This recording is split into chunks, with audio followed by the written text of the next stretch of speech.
So it is my singular pleasure to invite Dr. Najmus Saquib to share his journey and insight on leadership and emotional intelligence. After Saquib's presentation, we'll have a brief panel discussion on the topic, as Najmul stated. So I would ask you, as you listen to Saquib, if you have any questions, please ask those via the chat function. We'll try to get to those questions during the panel discussion. Now, Saquib, take it away. Thank you, Abdul. Can you all hear me? Yes. Yes. Okay. So first of all, I want to thank all of you who have joined me today. It's amazing to see all of you in Zoom. I want to take this opportunity to thank Bangladeshi engineers and computer science professionals of British Columbia for inviting me to their monthly meeting. I know that all of you are success-driven people. My goal today is to set you on fire. Where did I get this idea from? I got this idea from a Canadian professional hockey player, Reggie Leach, who said, success is not the result of spontaneous combustion. You must first set yourself on fire. So leadership has a lot of similarity to a game. You cannot be successful at it or become good at it by reading about it or by taking few classes in leadership. You need to play. You need to experience leadership. So let's start with the idea that leadership is a lived experience. So today I'll be sharing with you my personal journey of leadership. I'm lucky that I have had the good fortune of being in leadership role from my childhood through college and university and adult life. I have been involved in national level and local level organizations. I have been involved in student union, and also during my professional life, I was lucky enough to start a company, grow it, run it, and sell it to a larger company. So today I'm going to serve you a cocktail of my life learning, mixing and matching my own ideas with latest research on leadership. First, let us start with where we all stand today. We are all drowning in data, but starving for wisdom. So a few days ago, I did a Google search on leadership. And what I found 2.8 billion results in 0.73 seconds. So you can imagine the information overload here. Then I did a search in Amazon for leadership books, and it showed up with 60,000. It showed up with 60,000 books on there. So you can see the drowning is actually real. So what I came up with is my own definition of leadership that you cannot find in Google. Leadership is doing things differently for a purpose that is bigger than yourself. Pay attention to these two keywords, doing things differently and a purpose that is bigger than yourself. I'll explain to those during my presentation. Now, first, what I want to do, I want to share with you a movie clip from Hidden Figures, a 2016 movie. It's a movie about 3 Black women who worked at NASA in the 1960s. At that time, Blacks were not allowed to use white people's restroom. As a result, these Black women had to walk half a mile to go to a colored person's bathroom. As you watch the clip, please pay attention to the words and note how emotions play out and how the project leader, the boss, reacts to the new information. How the boss acts in a very different way to meet a higher purpose, to send an American to the space, a purpose higher than himself. So leadership is not a hidden talent. It's visible in your action. This is a 3-minute movie clip. Where the hell have you been? Everywhere I look, you're not where I need you to be. It's not my imagination. Now, where the hell do you go every day? To the bathroom, sir. The bathroom. To the damn bathroom. For 40 minutes a day? What are you doing there? We're T-minus 0 here. I put a lot of faith in you. There's no bathroom for me here. What do you mean there's no bathroom for you here? There is no bathroom. There are no colored bathrooms in this building or any building outside the West Campus, which is half a mile away. Did you know that? I have to walk to Timbuktu just to relieve myself. And I can't use one of the handy bikes. Picture that, Mr. Harrison. My uniform, skirt below my knees, my heels, and a simple string of pearls. Well, I don't own pearls. Lord knows you don't pay colors enough to afford pearls. And I work like a dog, day and night, living off of coffee from a pot none of you want to touch.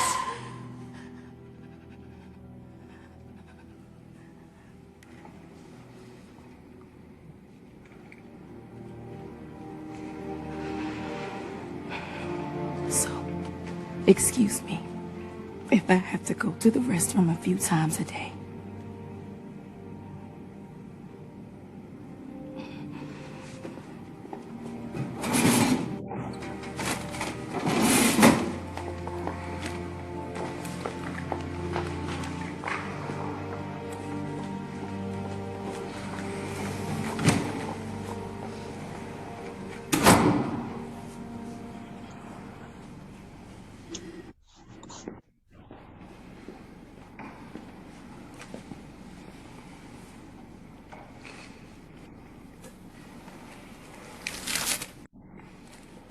Dice, yani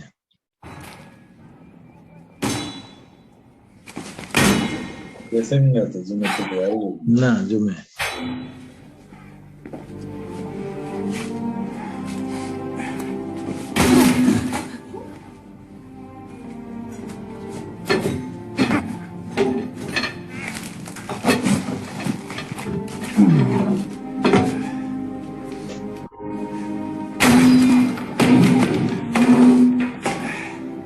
There you have it.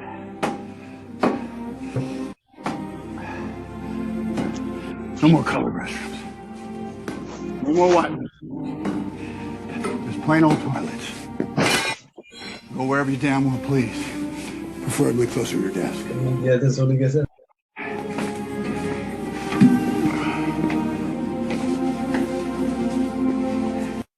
So you can see the leadership in action. I'm hearing some sounds from some sources. Could you please mute your microphones so that other people could hear these videos that I'm going to show you? Any case, so why do you want to become a leader? Why does anyone want to become a leader? Here are some of the wrong reasons.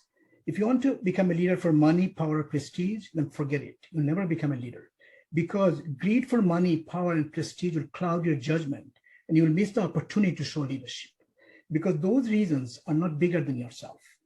Now look at these right reasons: help others grow, passion for revision, and responsibility. These reasons cannot cloud your judgment because they are bigger than yourself. So why put all these efforts to help others grow? What does it matter in the big scheme of the universe? Probably nothing. Sounds depressing. But we human beings are all seeking happiness to make our lives more joyful, aren't we? And leadership can help you. Leadership, like love, like music, has the power to make men and women happy by giving meaning to their lives. So leadership is an opportunity that is everywhere and nowhere. It depends on your mindset. Leadership applies only to work. That mindset is a wrong mindset. You need the next promotion to be a leader. That's also wrong. Leadership opportunities are available all around you. Families, sports, social clubs, nonprofits, at all levels of work, minimum wage to maximum wage. You just need to find it. But first, we need to change our mindset. Leadership is not a position, it is a role. People act according to their beliefs. Beliefs drives their values, values drives their attitudes and behavior. Unfortunately, most leadership books and training are focused on attitudes and behavior modification. That's why we end up with a two-legged stool. One leg of the stool is missing. So how do you change your mindset? Here's a word of wisdom from Socrates, a custom inspection in my back wall. Here's a picture of my friends from 1982 Buet class visiting me during the reunion a couple of years ago.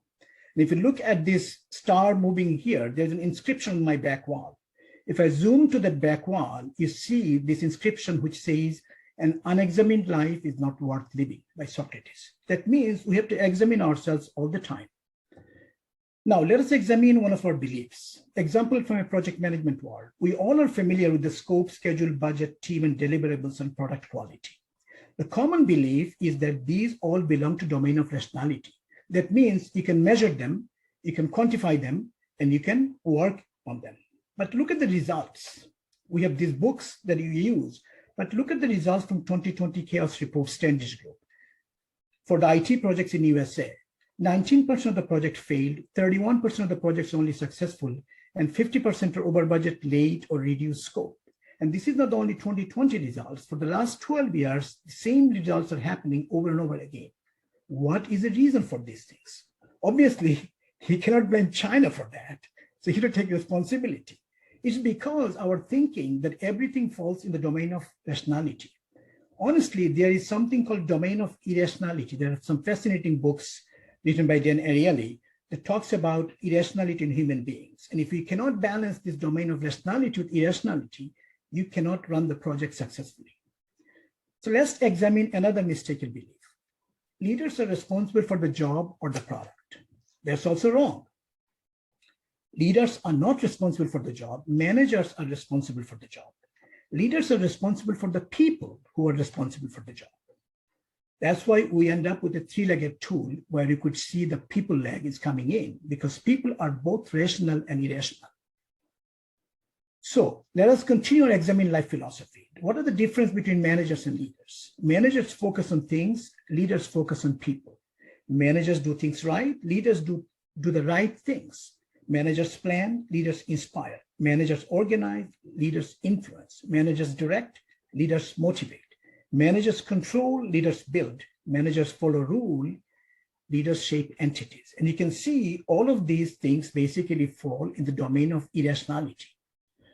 So what happens? We face a leader's paradox between emotion and irrationality. Our fixed mindset tells us if you're too emotional, you cannot be rational. Our growth mindset tells us if you are not emotional, you cannot be rational either. So how do we resolve this issue? I would go to poet Rumi, a Persian poet from 800 years ago, who said, water is necessary for the boat to float. But if the water gets inside the boat, it sinks. So you need to have emotion to be able to be rational, but you cannot have too much emotion, then you will not be rational anymore. So essentially, we need to be emotionally intelligent, and we need to have a combination of rational mind and emotional mind to create a wise mind.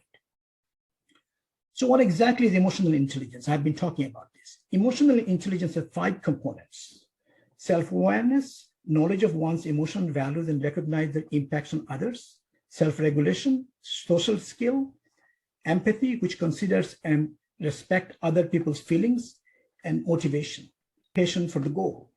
These 5 components basically drives the emotional intelligence spectrum. You can remember them by saying this formula S3EM. So some of you may be fired up watching the movie clip. Let us look at what happened in that movie clip. The leader was self-aware. He self-regulated when he heard about the problem of the Black woman not finding a bathroom in the building. He empathized with her situation, and then he was motivated to solve the problem because his goal is to send an American man into space. So he overcame with this, motivated by this goal, he was able to take action and get rid of racially separated bathrooms. As I mentioned before, leaders are responsible for the people who are responsible for the job. Now, how important is emotional intelligence? Let me share with you some statistics. Career Builder survey of 2662 hiring managers in USA has found out that 59% would not hire someone who has high IQ, intelligent quotient, but low EI. 75% say they're more likely to promote the high emotional intelligent worker over high IQ worker. Some more statistics from the Harvard Business Review papers. 90% emotional intelligence accounts for nearly 90% of what sets high performers apart. So you can see the importance of emotional intelligence. 95% of us think that we are self-aware, but in reality, only 10 to 15% are actually self-aware. Empathy is the #1 leadership skill. Those who master empathy perform 40% higher. And 72% employees respectful treatment is the highest job satisfaction factor. So you can see how emotional intelligence becoming very critical in the leadership domain. So are you all fired up to be emotionally intelligent now that I gave you its importance? So I'm going to take you to a journey to the peaks and valleys of leadership and emotional intelligence. The idea of this journey came from a famous Persian poet, Sufi poet Fariduddin Attar. His book, The Conference of the Bard, or Mantiq Tuail, he basically talks about a story of a lot of bards getting together and starting a journey to find their leader, to their masters. And these bards, a lot of them start, but only few continue the journey and crosses the spiritual valleys like valley of quest, valley of understanding, valley of love, valley of unity. So we're going to begin similar journey, but we're going to go to the valleys and peaks of leadership and emotional intelligence. Let's see where we land on first. So let me begin a journey with the bards.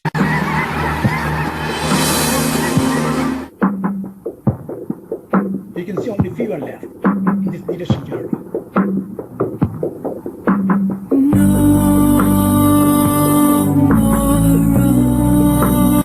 So we end up in the valley of connection. And in this valley, first thing we meet is a cinema theater. So let's go watch a movie in this journey.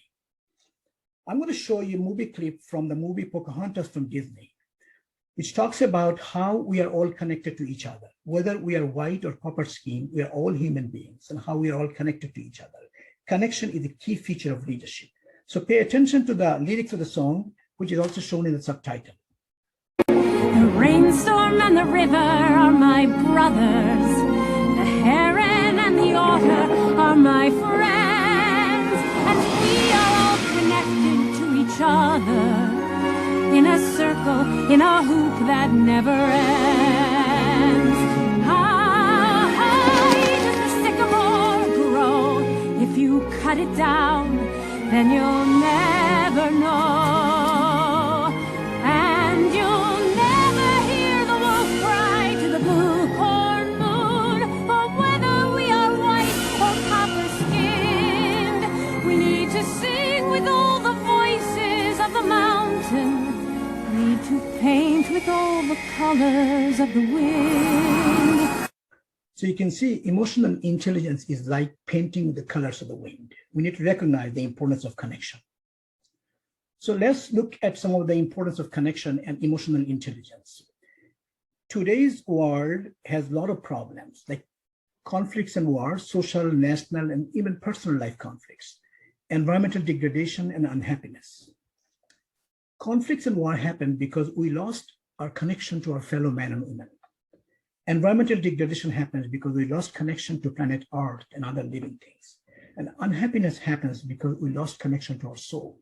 And you can see if you're emotionally intelligent, all these 5 aspects of emotional intelligence can help you rebuild the connection and solve many of the problems that we face today. So connection is very important for leadership. Many people communicate, but few connect. Connection is very important because without connections, you cannot lead. There is a book by John Maxwell who talks about connecting is the ability to identify with the people and relate to them in a way that increases your influence with them. Connecting is never about me.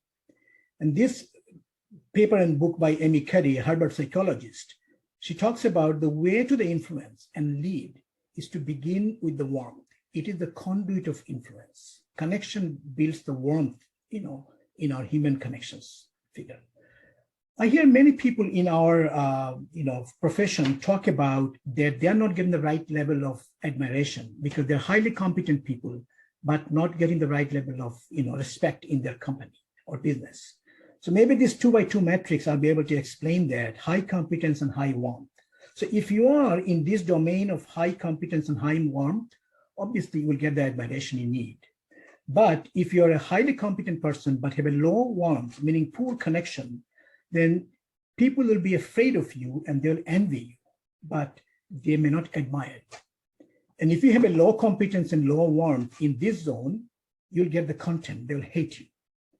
But if you have a high warmth, but low competence, they'll pity you and maybe they'll cooperate with you. So this explains why we are not able to get the respect that we deserve or we want, because we are not paying attention to the connection aspect of the leadership. Everyone has the capability to become a leader, but most of us are not. Why? Here's my formula I created. Leadership is equal to leadership potential minus self-sabotage. Every day we sabotage our own potential to become good leaders.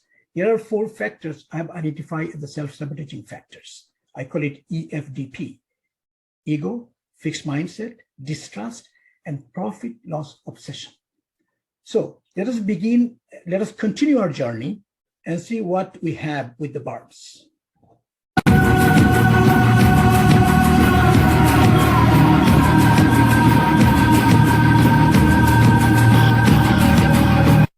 So we arrive at the value of ego. Self-sabotage number 1, the most poisonous 3-letter word in the world is ego. You need to kill it. Ego drowns emotional intelligence, whatever you have left with. It kind of keeps drowning. And whatever motivation, little bit of you have, maybe it becomes a selfish motivation. Ego is the enemy of good leadership. Don't let praises get inside your head. The moment you think you're bigger than others, then you basically lose the edge on the leadership. Ego is the whisper in your ear that tells you that you are inherently better than others. Ego operates out of self-interest, seeks praise, ignores feedback, takes all credit, and tends to do everything himself or herself.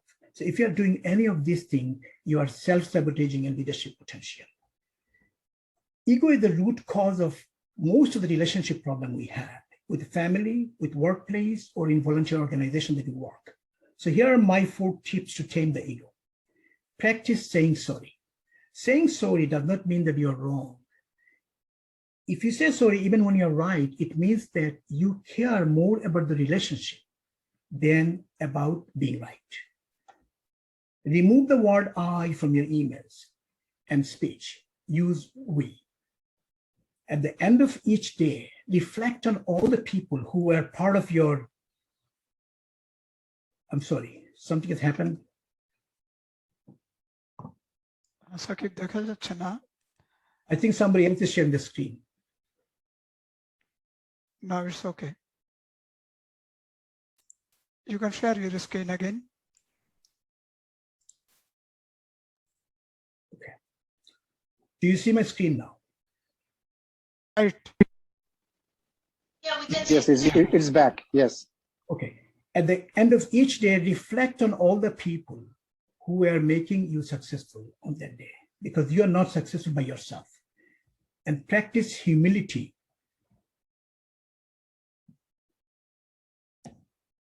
Something is not working here.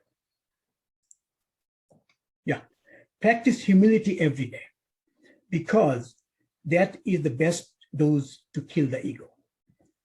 Now, my everyday prayer to achieve humility, I'm going to share with you a song from Nobel laureate Rabindranath Tagore with English translation.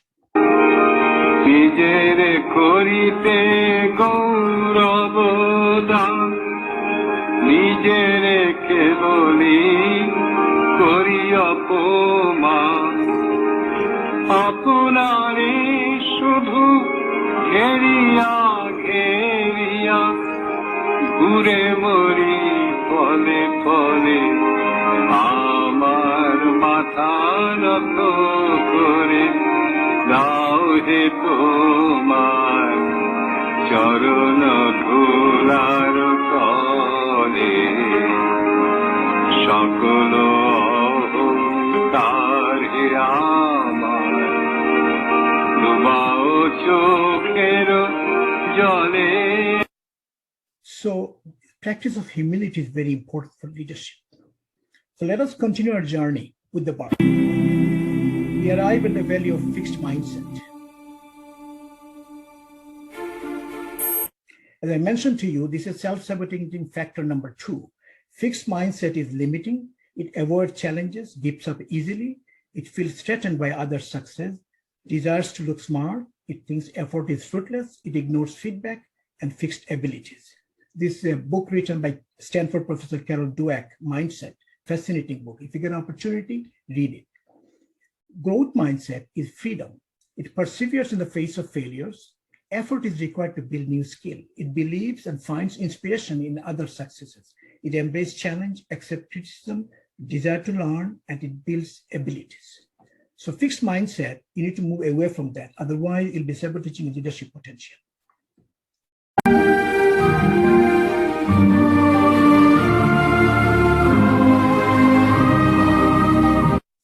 So we arrive at the valley of distrust, another self-sabotaging factor. The moment there is suspicion about a person's motive, everything he does becomes tainted. And then leaders are team builders. Teams are built on trust. There's a fascinating book by Stephen Covey called Speed of Trust. He also wrote another book called Smart Trust, talks about trust tax, that lack of trust increases the cost of transaction. Teams with more trust produce more outputs. So let us continue our journey.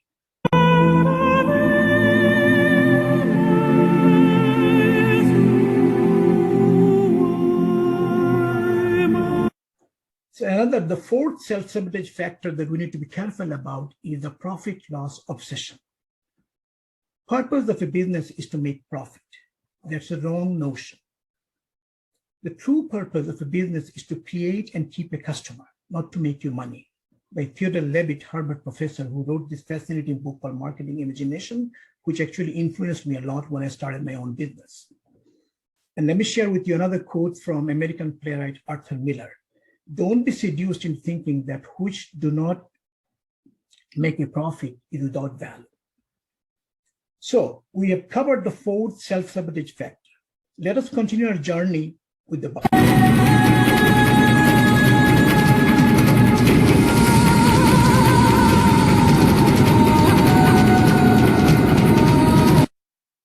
We go to the peak of emotional intelligence. So here's another formula that I gave you a formula before for leadership equal to leadership potential minus self-sabotage. But your total leadership, TL equal to leadership times EI square. It looks like an Einstein formula of E equal to MC square. But essentially it shows you the power of emotional intelligence, how it can increase your total leadership score. Let me do some quick mathematical calculation. Let us say you start with a leadership potential of 10, and for every self-sabotaging factor, you lose 2 points. So you end up with a point of 2 in your thing. And then let us say that you start with an EI score potential of 10, and for every aspect of emotional intelligence you miss, you lose 2 points. You end up with 0. So what happens if you have an EI potential of 10 and leadership potential of 10, according to my formula of total leadership, you start with a score of 1,000. But you can see as you move from left to right, your score goes to 200 because you're not controlling your self-sabotaging factor. And then if you don't have any emotional intelligence, doesn't matter how much of leadership potential you have, the score is 0. So importance of emotional intelligence in leadership is critical. And then you start with low emotional intelligence and low leadership score. You start with an 8, but you can see that you could move up as soon as you control your self-sabotage factor and increase your emotional intelligence, you could move up to a target value of 1,000. So the combination of these two factors are very important to improve your leadership skill. Stanford professor Jim Collins published 2 great books, which also influenced me significantly when I was starting my company. He talked about 5 levels of leadership. Level 1, level 2, and level 3, a lot of us are familiar with. Level 3 is the competent manager. But if you want to become an effective leader, you need to have vigorous pursuit of vision and high performance. And then in order to become an executive, you need to have an enduring greatness with a paradoxical blend of personal humility and professional will. These levels are very important for you to understand where you belong and where you want to be. So you want to be a leader. What do you need to do? Another paper from Harvard Business School professor Michael Jansen talks about integrity, authenticity, and something bigger than yourself. 3 foundational elements of leadership. Remember my definition I gave you at the beginning, something bigger than yourself? This is very critical. How do you remember all these 3 foundational elements? Here is my way of remembering them. Remember, I am social. I for integrity, A for authenticity, and social for something bigger than oneself, because you have to create those kind of leadership ideas and notion in yourselves to become a leader. So let us continue our journey with the birds again.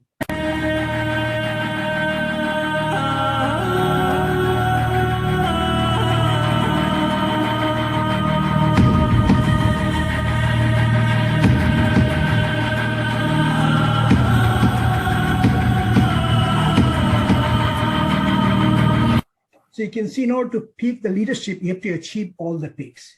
Without integrity, nothing works.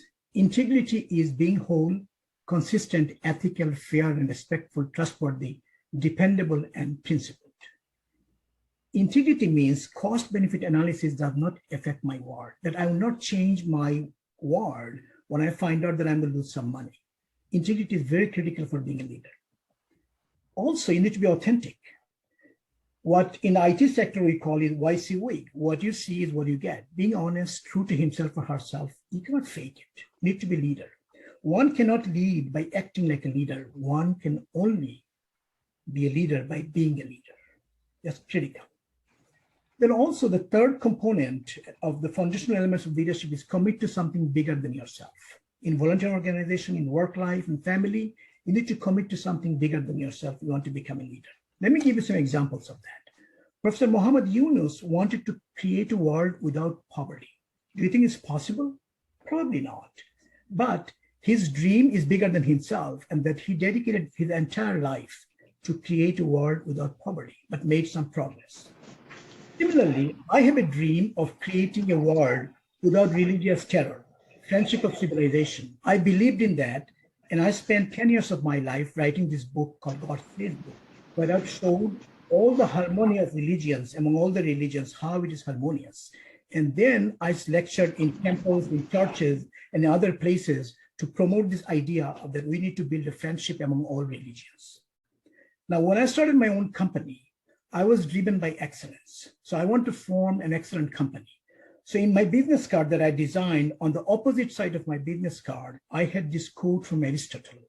We are what we repeatedly do. Excellence then is not an act, but a habit.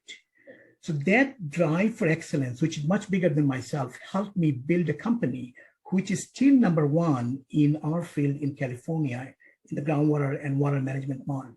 So that drove me, that kind of commitment to excellence helped me. In your family life, equivalently, you need to think about what is bigger than yourself. Happiness of your spouse, happiness of your children, happiness of your family members. Something needs to be bigger than yourself. If you just think about yourself, you cannot build a happy family. So let us continue our journey with the birds again.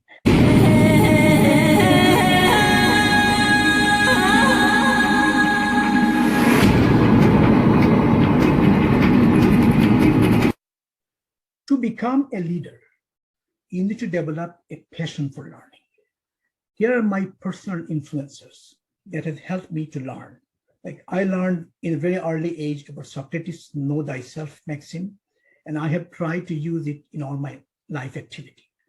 Then another word that influenced me significantly is Iqra. This is the first word that was given by Jibril to Prophet Muhammad sallallahu alaihi wasallam. This is the first word that came from the God to him, Iqra, meaning read. And I was introduced to Quran in 5th grade or so, and I have been reading since then. Lots of other books, lots of various books I've been reading, and reading helps you to build your leadership skill.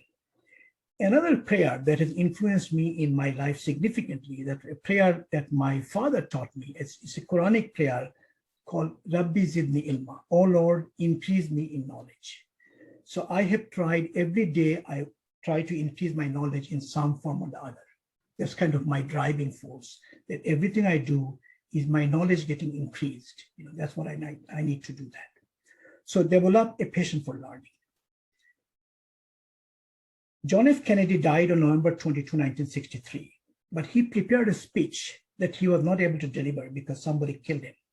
Leadership and learning are indispensable to each other.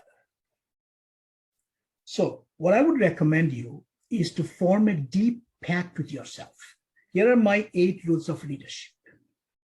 That you need to become a leader, you need to have a deep pact with you. So D for dream more than others think is realistic. You need to dream because your dream cannot be realistic. Dream needs to be bigger. Only big dreams can be bigger than yourself. Then in this deep pact, E is endure hardship with more resolve than others think is tenable.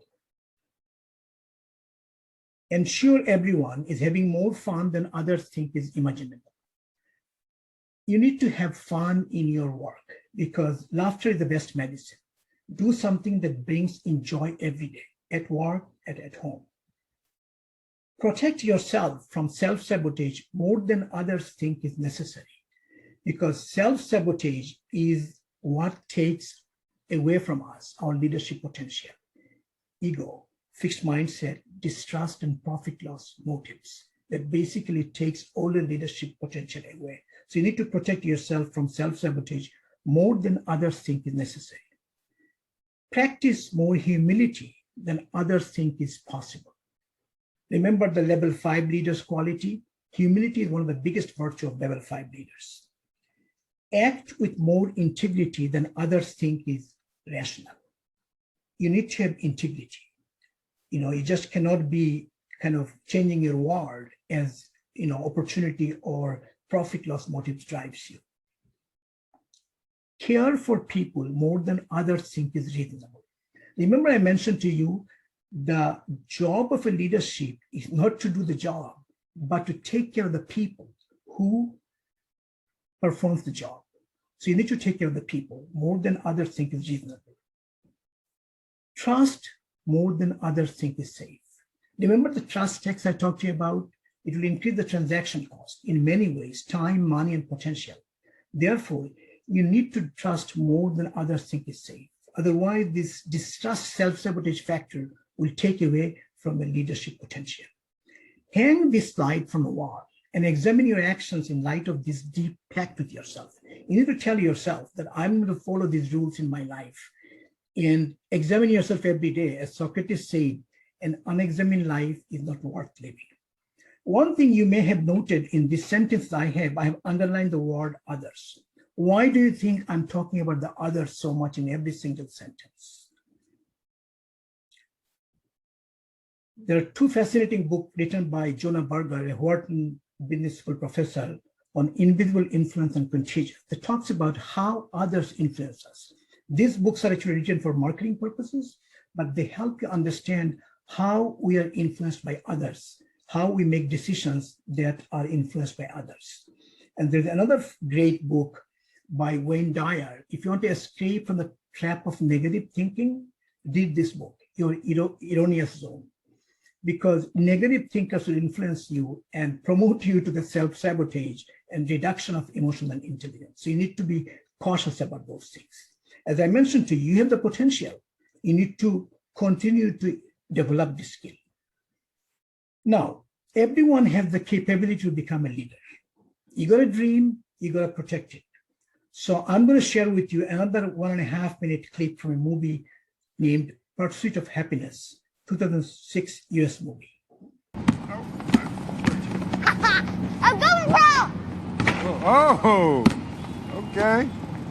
Yeah, I don't know, you'll probably be about as good as I was. That's kind of the way it works, and I was below average, so you'll probably ultimately rank somewhere around there, so you'll excel at a lot of things, just not this. I don't want you out here shooting this ball around all day and night, all right? All right. Okay? All right, go ahead.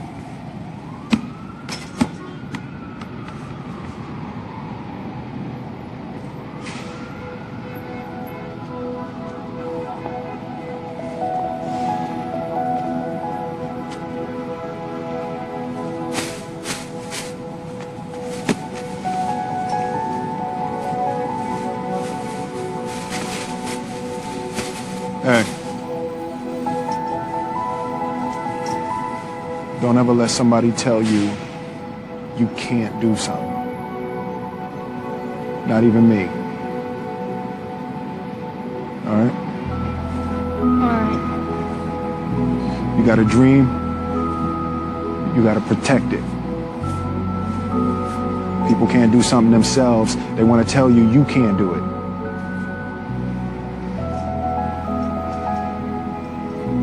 You want something, go get it. Period.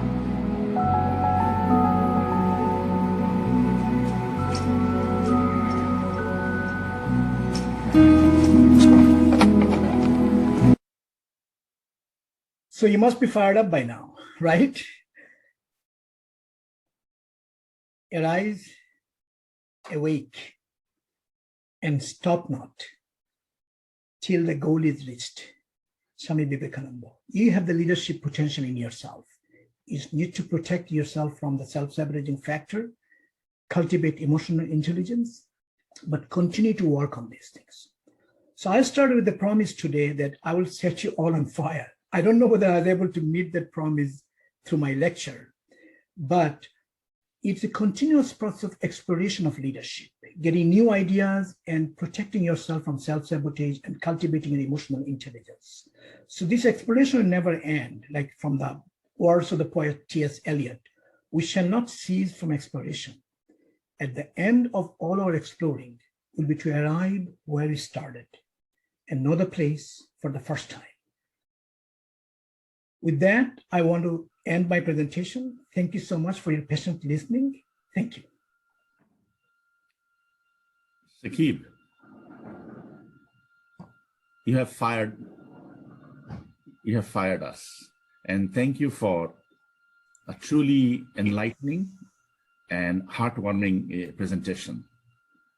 So with that, I'll open up for questions.